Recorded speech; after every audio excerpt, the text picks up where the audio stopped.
काल भैरव जयंती कथा बहुत प्राचीन काल की बात है।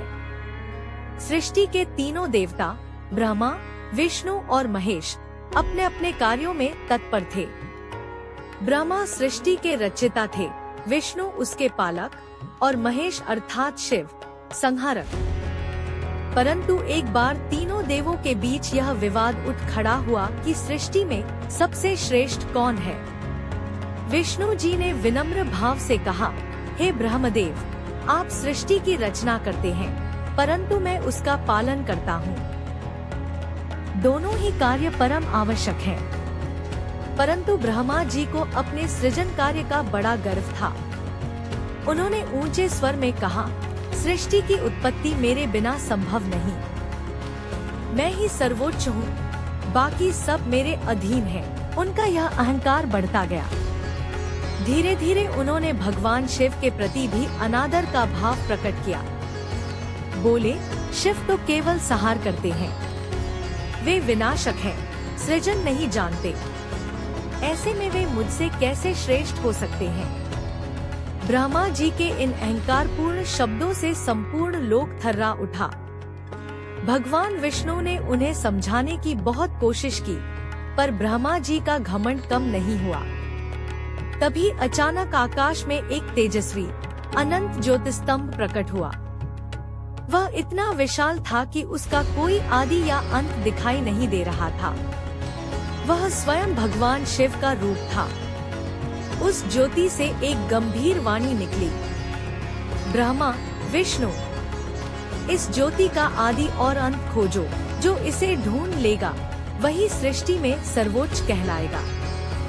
विष्णु जी वराह रूप धारण करके नीचे की ओर चल पड़े, जबकि ब्रह्मा जी हंस बनकर ऊपर उड़ चले। युगों बीत गए, परंतु किसी को उस ज्योति का छोर न मिला।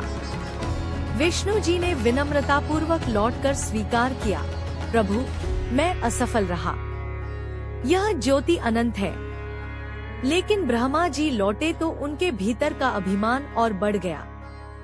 उन्होंने झूठ कहा कि उन्होंने उस ज्योति का शीर्ष देख लिया है। वे बोले, मैंने देखा कि उस ज्योति के शिखर पर एक केतकी पुष्प गिर रहा था। वही इस बात का साक्षी है। केतकी पुष्प भी भयवश झूठ की पुष्टि कर बैठा। यह सुनकर उस ज्योति से भगवान शिव प्रकट हुए। उनका मुख क्रोध से प्रज्वलित था। बोले, ब्रह्मा, तुमने असत्य कहा और अहंकार में सत्य को तिलांजलि दी। सत्य का अपमान करने का दंड तुम्हें अवश्य मिलेगा। इतना कहकर भगवान शिव के शरीर से एक अत्यंत भयानक रूप प्रकट हुआ, काल भैरव। उनका वर्ण काजल के समान काला था। हाथों में त्रिशूल और खोपड़ी लिए हुए वे रौद्र रूप में प्रकट हुए। उनके प्रकट होते ही दिशाएं कांप उठीं, देवता भयभीत हो गए। क्षण भर में काल भैरव ब्रह्मा जी के सामने पहुँचे और अपने त्रिशूल से उनका 5वां सिर काट दिया।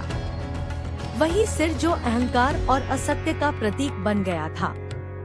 जैसे ही सिर गिरा, समस्त लोकों में सन्नाटा छा गया। किंतु ब्रह्मा जी की हत्या करने से काल भैरव को ब्रह्महत्या का दोष लगा। इस दोष से मुक्ति पाने के लिए वे भिक्षाटन करते हुए पृथ्वी पर निकल पड़े। वे स्थान स्थान पर गए, परंतु दोष दूर नहीं हुआ। अंततः जब वे काशी नगरी पहुँचे, तब वहां उन्होंने गंगा स्नान किया और भगवान विष्णु के आदेश से ब्रह्महत्या से मुक्त हुए।